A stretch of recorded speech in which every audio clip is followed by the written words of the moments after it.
Bismillahirrahmanirrahim.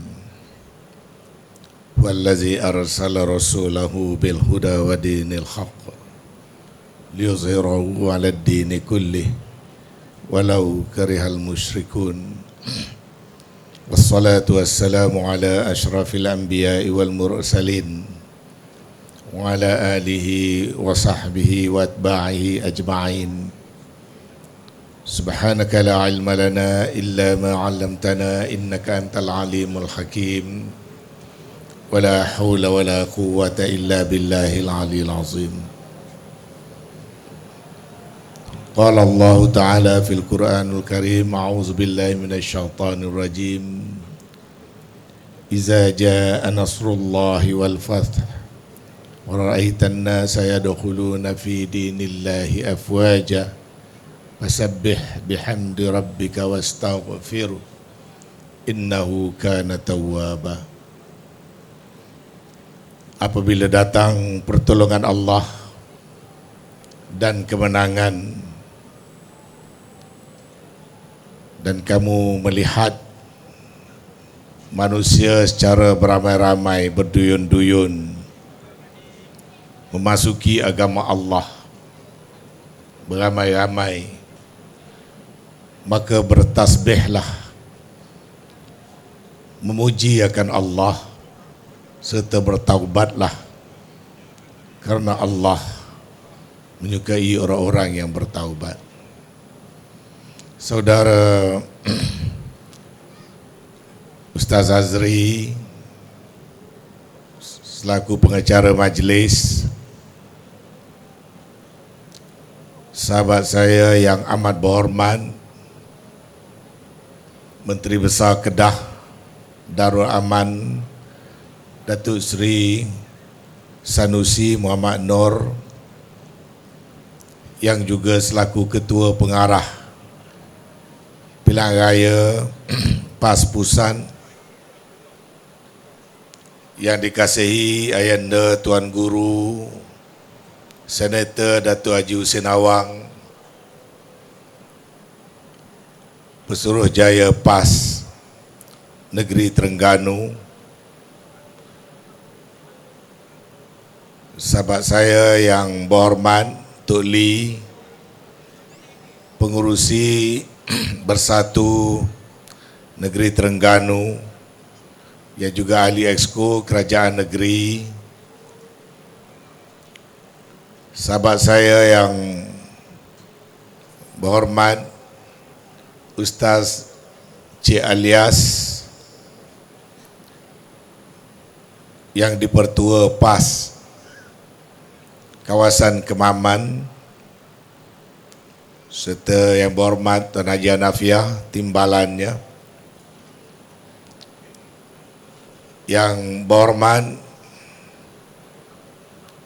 Dr. Halil Hadi, Ahli Exco Kerajaan Negeri Terengganu, yang berbahagia Profesor Datuk Dr. Yahya Ibrahim, Pengurusi Muafakat Nasional Negeri Terengganu, yang berbahagia Datuk Haji Tarmizi, Pengurusi Muafakat Nasional Kelantan, rakan-rakan ahli-ahli yang berhormat, seterusnya tuan-tuan dan puan-puan, para hadirin hadirat yang dirahmati Allah sekalian. Alhamdulillah, saya juga turut memanjatkan rasa syukur kepada Allah Subhanahu wa taala kerana dapat bersama-sama dengan sebegini ramai jentera pilihan raya PAS Kemaman dan adik kakak penduduk Kemaman, dan juga turut disertai oleh puluhan ribu yang mengikuti majlis kita pada malam ini secara dalam talian. Bersyukur kerana yang pertamanya Ini adalah penampilan saya yang pertama dan ucapan ceramah umum saya yang pertama atas sifat jawatan yang baru diamanahkan kepada saya sebagai ahli jawatan kuasa pusat PAS dan juga sebagai timbalan ketua pengarah Jabatan Pilihan Raya PAS Pusat bagi membantu yang amat berhormat Datuk Sri Sanusi selaku ketua pengarahnya. Izinkan saya mengambil peluang dan kesempatan ini untuk merakamkan sekali lagi ucapan penghargaan dan terima kasih saya kepada Yang Berhormat Tan Sri Tuan Guru Presiden PAS dan ahli-ahli jawatan kuasa pusat PAS yang telah sudi meletakkan saya sebagai salah seorang daripada yang diamanahkan untuk berjuang bersama-sama dengan rakan-rakan pucuk pimpinan PAS dan memberikan tanggungjawab untuk membantu jentera pilihan raya PAS dan pilihan raya Parlimen PRK Kemaman adalah pilihan raya yang pertama yang turut menjadi tanggungjawab saya untuk memastikan PAS di Kemaman mencipta kemenangan besar menewaskan Barisan Nasional insya-Allah. Tuan-tuan dan puan-puan sekalian, saya tidak berhasrat untuk mengulas tentang perjalanan politik saya. Itu sudah pun selesai, sudah pun berakhir. Tidak perlu dan tidak ada apa lagi yang perlu dikupas, melainkan tanggungjawab kita adalah untuk terus memperkasakan perjuangan Parti Islam se-Malaysia PAS yang pada hemat saya satu-satunya parti yang telah berjuang sejak sebelum kemerdekaan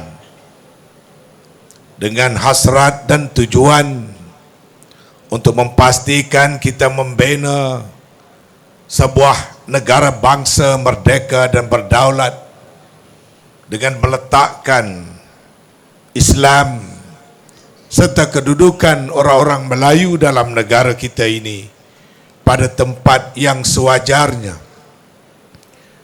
Kalau dulu ada UMNO dan dulu ada PAS sebelum merdeka, berjuang seiring, walaupun dengan menggunakan pendekatan-pendekatan yang sedikit berbeza.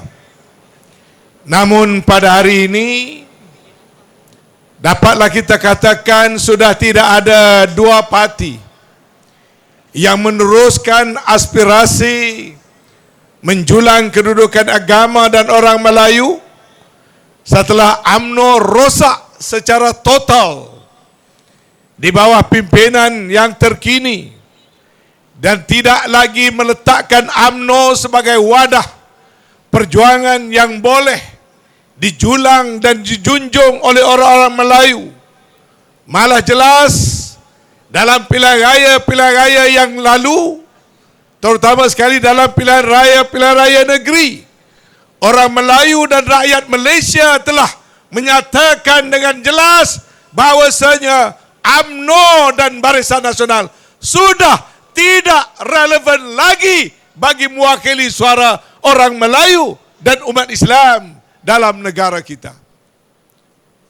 Kita bersyukur kerana orang Melayu dan umat Islam dalam apa juga keadaan tidak mudah tercabut daripada pegangan bahawasanya kita memerlukan satu wadah perjuangan politik yang tulen, yang istiqamah, yang berpegang teguh kepada prinsip-prinsip yang tertentu, yang tidak tercalar, tidak tercemar oleh dugaan-dugaan kebendaan, pangkat dan sebagainya. Sebaliknya berpegang kukuh kepada hasrat untuk memastikan dalam negara ini penduduk teras, kelompok teras, kelompok utama dapat disatukan menjadi suatu force politik di mana kita akhirnya menentukan sendiri nasib dan masa depan kita. Innallaha la yughayyiru ma biqaumin hatta yughayyiru ma bi anfusihim. Allah tidak akan mengubah apa yang ada pada sesuatu kaum atau negara hatta yughayyiru ma bi anfusihim, sehinggalah kaum itu sendirilah yang menentukan corak dan hala tuju ataupun merubah apa yang ada pada dirinya. Perjalanan ini akan kekal relevan buat selama-lamanya selagi negara kita ini terwujud sebagai sebuah negara, dan apalagi selagi negara ini mengamalkan proses demokrasi berparlimen, maka masa depan kita adalah ditentukan oleh kita sendiri.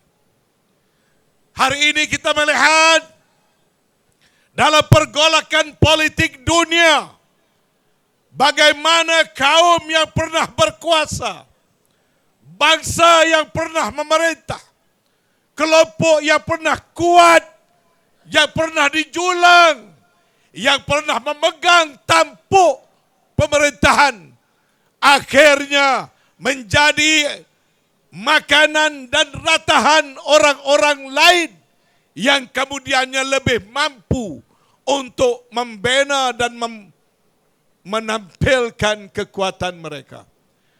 Maka kita tidak boleh mengandaikan orang Melayu dan orang Islam dalam negara kita akan kekal selama-lamanya berkuasa dan menguasai, melainkan gerakan politik yang berterusan diusahakan oleh, kalau tidak semua, sebahagian daripada kita sebagai suatu tuntutan fardu kifayah yang wajib ke atas kita bagi kita dapat menentukan sendiri corak dan masa depan kita.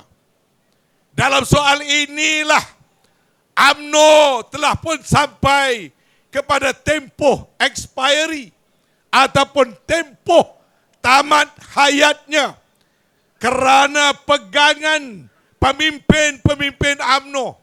Saya tidak kata UMNO sahaja. Bila penceramah-penceramah sebut UMNO ataupun orang UMNO, saya masih lagi rasa macam gedebah-gedebah sikit. Oh, Datuk Seri Sanusi dah ada. Kita tidak balah dengan orang UMNO. Dia tidak ada salah. Orang UMNO. UMNO ni dia buruk di pala. Dia bunuh data. Dia seleheng di pekak toke dia. Apabila dia tidak mempunyai pegangan perjuangan politik yang kokoh kepada pegangan agama, maka inilah yang terjadi bila akhirnya soal kebendaan, soal pangkat, soal diri, soal personality, soal individu diletak di hadapan, tapi perjuangan ummah dikesampingkan. Kebetulan ia terjadi sewaktu saya menjadi sebahagian daripada yang memimpin parti, yang menggerakkan parti, yang mentadbirkan parti. Waktu saya sebagai Setiausaha Agung dan saya anggota Jemaah Menteri. Secara jujur, saya katakan orang-orang UMNO sendiri tidak senang dengan pimpinan UMNO dan UMNO sekarang. Sebab itu orang UMNO sendiri yang melakukan hijrah. Orang UMNO sendiri yang menolak UMNO. Bukan hanya sekadar Anwar Musa yang meninggalkan UMNO, tapi rata-rata di seluruh negara orang-orang UMNO meninggalkan UMNO kerana hilang kepercayaan kepada parti dan juga kepada pemimpin. Dan mereka mengambil jalan mendahulukan matlamat perjuangan dan bukannya soal nak menjaga mana-mana individu, kecuali beberapa kerat pemimpin, termasuklah yang di Kemaman ini, kerana orang putih kata, you scratch my back, I scratch your back. Mu garu belakang aku tolong garu putih gata punggungmu. Sambil nak badi mengangkat dan menjaga jawatan satu sama lain, maka dia saling sokong menyokong antara pemimpin, walaupun mereka tahu pemimpin itu membawa UMNO ke arah kehancuran. Saya menentang pendirian kepimpinan UMNO apabila kepimpinan UMNO lebih suka untuk bermusuh sesama parti-parti politik Melayu dan Islam dan secara diam-diam memberikan sokongan kepada parti-parti yang tidak mendukung perjuangan Islam atau perjuangan orang Melayu. Parti-parti berlatar belakangkan sosialis, anggota-anggota kepada sosialis internasional, parti-parti yang mendukung perjuangan-perjuangan sosialisme yang sama sekali menolak perjuangan dan asas-asas yang kita bawa dan junjung melalui Islam. Parti-parti yang bercanggah dengan pendirian orang Melayu dan umat Islam. Sementara kita nak menobatkan, mengangkat kedudukan Islam, mereka mahu menyokong parti yang membawa dasar sekular, parti yang nak membawa dasar sosialisme, nak mensamaratakan saja semua. Sebenarnya ini adalah parti anai-anai yang cuba untuk meruntuhkan asas pembinaan negara bangsa yang telah meletakkan Islam dan orang Melayu pada satu kedudukan tertentu serta jaminan kepada orang bukan Melayu kedudukan yang tertentu. Lalu saya dilabel sebagai pro-PAS. Saya dilabel sebagai jurucakap bersatu. Dan saya katakan, saya tidak malu pun. Saya tidak menyesal pro-PAS pada ketika itu atau baik dengan bersatu pada ketika itu, kerana saya menjunjung berpegang kejap kepada semangat muafakat nasional yang telah dipersetujui, yang sedikit sebanyak telah membantu UMNO bangkit sewaktu UMNO jatuh tersungkur. PAS yang datang mengholor tangan waktu ayam tak patut, itik tak sudu, UMNO kalah di Putrajaya. PAS yang datang mengholor tangan untuk memberikan nafas dan nyawa kepada UMNO. Tetapi apabila UMNO terasa kuat, dia mahu meludah PAS dan dia mempersendakan, memperkecilkan PAS. Maka saya nampak di sini perjuangan PAS lebih tulen, lebih konsisten, lebih istiqamah, lebih wajar untuk didukung dan disokong oleh orang-orang Melayu dalam negara kita dan bukan lagi UMNO dan juga Barisan Nasional. Maka apabila saya dibuang, saya ambil pendirian tanpa ada sebarang tekanan. Kerana saya orang perjuangan, dipecat daripada UMNO, tapi tidak boleh memecat diri saya daripada memperjuangkan kepentingan agama, bangsa dan tanah air. apalagi memperjuangkan kesatuan, penyatuan orang-orang Melayu, yang saya yakin dan berpegang kuat bahawasanya selagi orang Melayu tidak berpecah belah, maka orang Melayu dan umat Islam tidak akan boleh diperkotak-katikkan dalam politik negara kita. Maka oleh kerana UMNO lari daripada tanggungjawab untuk menyatupadukan orang Melayu, UMNO pimpinan Zahid Hamidi tidak mahu memikul usaha meneruskan perjuangan bersama parti-parti orang Melayu, maka tidak ada pilihan yang lain melainkan bagi saya tanpa teragak-agak memilih saf perjuangan PAS untuk meneruskan perjuangan politik saya, walaupun sebagai orang kecil, sekecil mana sekalipun, sebagai ahli biasa, saya reda, saya rela, saya bangga, saya bersyukur, saya diberi ruang untuk terus berjuang melalui parti PAS, dan saya mengabdikan diri saya kepada perjuangan parti PAS mulai daripada tarikh saya diterima sebagai ahli parti PAS.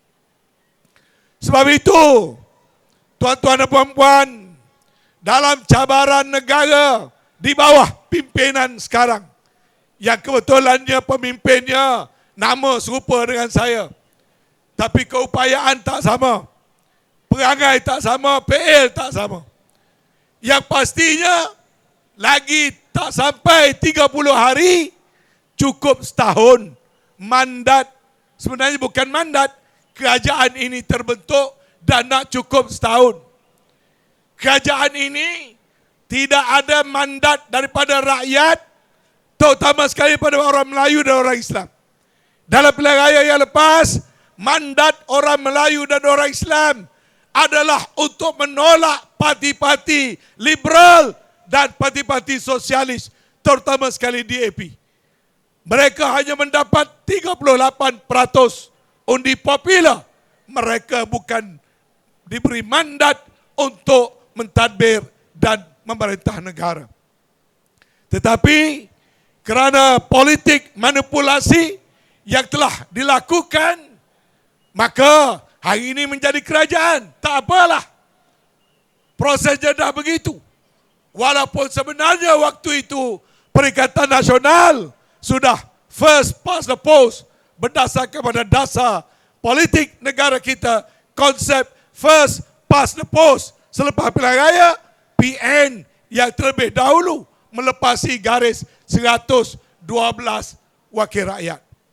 Tetapi dipecah belahkan, akhirnya terbentuk kerajaan Anwar Ibrahim. Tidak mengapa. Orang tanya saya, setelah cukup 1 hari, apa penilaian saya pada kerajaan? Saya kata berilah peluang lebih sikit. 1 hari ini terlalu pendek untuk nak menilai. Bagi Perdana Menteri benefit of the doubt. Bagi Perdana Menteri the privilege to plan, to organize, to execute the idea. Dan lama tunggu nak jadi Perdana Menteri. Kita ingat adalah touch of gold, adalah sentuhan emas, adalah sentuhan keramat, adalah kepandaian dan kebijaksanaan. Tapi hari ini setelah cukup setahun, 2 kali belanjawan sudah dibentang, dasar ekonomi sudah diperkenalkan, retorik ucapan dah berjela-jela, jawabnya Anwar Ibrahim sebagai Perdana Menteri dan kerajaan pimpinannya adalah kerajaannya ternyata tersangat gagal, segagal-gagalnya. Tak ada satu perkara yang boleh disebut, baik janji untuk menurunkan kos sara hidup, ataupun nak menurunkan harga barang, ataupun nak memperbaiki ekonomi, nak menambah peluang pekerjaan, ataupun nak mengawal inflasi, ataupun nak mengawal hutang negara. Tak ada satu pun indikator sebuah kerajaan yang boleh membawa kejayaan pada negara. Saya tidak dapat bayangkan untuk setahun 2 tahun ke hadapan, kalau prestasi kerajaannya seperti ini, kalau prestasi menteri-menterinya seperti yang ada sekarang. Dan kalau dasar-dasar yang ada pada hari ini yang cukup membimbangkan, apakah masa depan yang akan diterima oleh rakyat dalam negara kita di bawah pentadbiran kerajaan yang ada ini? Sebut apa saja. Kalau rakyat benci rasuah, tuan-tuan sendiri tengok bagaimana kerajaan ini membuat ugutan untuk membeli, untuk menarik wakil-wakil rakyat dengan menawarkan peruntukan. Kalau nak peruntukan, kena sokong sipulan bersipulan. Kalau tidak rasuah, apakah itu? Ini rasuah yang cuba disogokkan, yang dihalalkan secara terbuka oleh kerajaan. Kalau bercakap tentang soal dasar, kita lihat di saat negara Palestin dan umat Islam diratah, dianiayai, dizalimi, kerajaan macam teragak-agak nak condemn ataupun nak menyebut, menguji, menyokong Hamas, ada was-was, perhimpunan nak takbir sebut Allahu Akbar cuba dilarang, dan bermacam-macam lagi, menandakan kerajaan ini seolah-olah ada sesuatu yang membelenggu pemikiran mereka, ada hesitation, ada macam satu serba salah untuk memberikan dukungan, sokongan secara total terhadap perjuangan rakyat Palestin. Dan ini tergambar daripada ungkapan-ungkapan sebahagian daripada pemimpin-pemimpin mereka dan parti ataupun negara-negara yang sealiran dengan mereka. Negara-negara anggota Sosialis Internasional, negara-negara, ada negara jiran kita dan beberapa buah negara yang secara terang-terangan mendukung perbuatan Israel, kerajaan haram Israel untuk menzalimi rakyat Palestin. Kita sepatutnya berada di saf hadapan, tapi kita dapati negara kita tidak menunjukkan satu leadership dalam peringkat antarabangsa di kalangan negara-negara Islam ketika umat Islam begitu berat menghadapi tekanan-tekanan yang luar biasa di luar daripada nilai-nilai kemanusiaan yang biasa. Nak ambil daripada sudut apa lagi? Malah apabila saya melihat belanjawan yang dibentangkan oleh kerajaan, saya meramalkan belanjawan ini akan membawa kepada ekonomi yang lebih padah. Belanjawan ini bila dilaksanakan, terutamanya timing nak menyusun semula subsidi kononnya, akan membawa kesan yang besar kepada majoriti rakyat. Kelompok 60% rakyat akan menerima tempias tekanan kenaikan kos sara hidup yang sangat besar mulai pada tahun 2004. Rombakan sistem percukaian juga yang tidak imajinatif. Tidak ada willpower untuk mengubah sistem percukaian yang lemah daripada SST kepada GST yang lebih rendah, tetapi sebaliknya mengenakan cukai-cukai tertentu yang daripada sudut ekonomi akan memberikan implikasi yang besar, di mana kutipan tak seberapa, tapi sumbangan kepada tekanan kos sara hidup yang lebih tinggi akan melonjak. Ini semua tuan-tuan, kita lihat bajet pertama dah selesai 1 tahun. Hasil tak ada, positif tidak ada. Sekarang masuk bajet yang kedua, ianya juga tidak akan membawa sebarang hasil. Maka pilihan raya Kemaman, seperti mana kata Pesuruhjaya, kecil dari segi kawasan, besar dari segi makna. Nak membetulkan politik negara, kita perlu bekerja secara berterusan. Sekurang-kurangnya bergerak ke arah PRU 16. Kalau ada pilihan raya datang di celah-celah sebelum PRU 16, itu anggapkan ianya sebagai peluang bagi rakyat. Peluang bagi kita memperbarui iltizam kita. Peluang bagi kita mengukuhkan saf kerjasama kita. Peluang bagi kita menggerakkan lagi kepahaman rakyat tentang politik negara agar tidak menjadi mangsa kepada politik kelompok kerajaan madani. Dan inilah satu peluang yang besar di Kemaman ini yang mesti kita gunakan sepenuhnya. Memang betul, pilihan raya ini sepatutnya tidak diperlukan.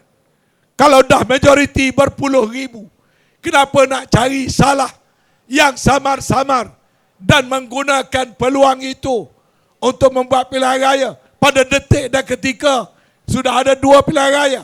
Wakil rakyat sekarang patut tumpu kerja kepada rakyat, bukan menghabiskan wang dan khazanah rakyat dengan mengadakan pilihan raya yang tidak pun mengubah keadaan bilangan kursi. Kerana rakyat masih tetap kekal memberi sokongan kepada PAS, lebih-lebih lagi di Terengganu ini. Tapi itulah UMNO sekarang. UMNO yang sudah menjadi bebal, tidak lagi sensitif kepada hati nurani rakyat. UMNO yang tidak lagi dapat memahami cita rasa rakyat, beri signal kalah kosong kursi di Terengganu, masih tak faham. Presiden nyawa-nyawaikan, masih tak faham. Rakyat tolak, masih tak faham. Pengurusi perhubungan yang tak pernah kalah di Kijal, Kijal pun jatuh ke tangan kita, masih tak faham. Ini barangkali masuk dalam golongan walaqad zara'na li jahannama katsiran minal jinni wal ins lahum qulubun la yafqahuna biha, sampai ke akhir ayat.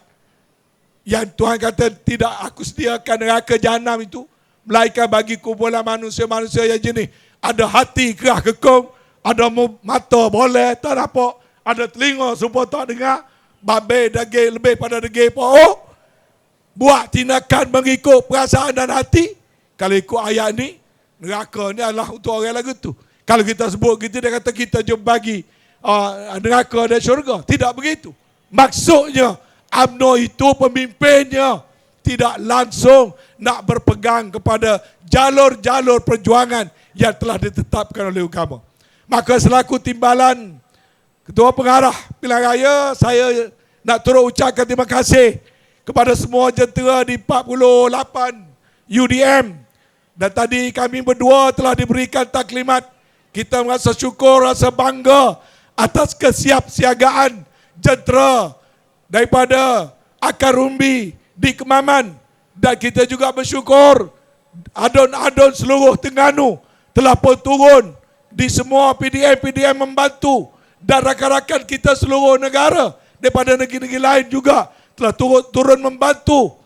Maka saya sebagai pembantu kepada Datuk Seri Sanusi akan cuba melaksanakan tugas bersama-sama untuk membantu PAS Terengganu dan PAS Kemaman bagi memastikan perjalanan jentera pilihan raya kita berada pada tahap yang paling baik, dan matlamat kita ialah untuk melebarkan lagi dan membesarkan lagi majoriti dengan dokongan rakyat Terengganu, dengan sokongan rakyat Kemaman. Marilah kita memberikan undi secara total kepada calon yang dipilih oleh pimpinan kita bagi mewakili kita di Kemaman ini, insyaAllah. Boleh tak tuan-tuan?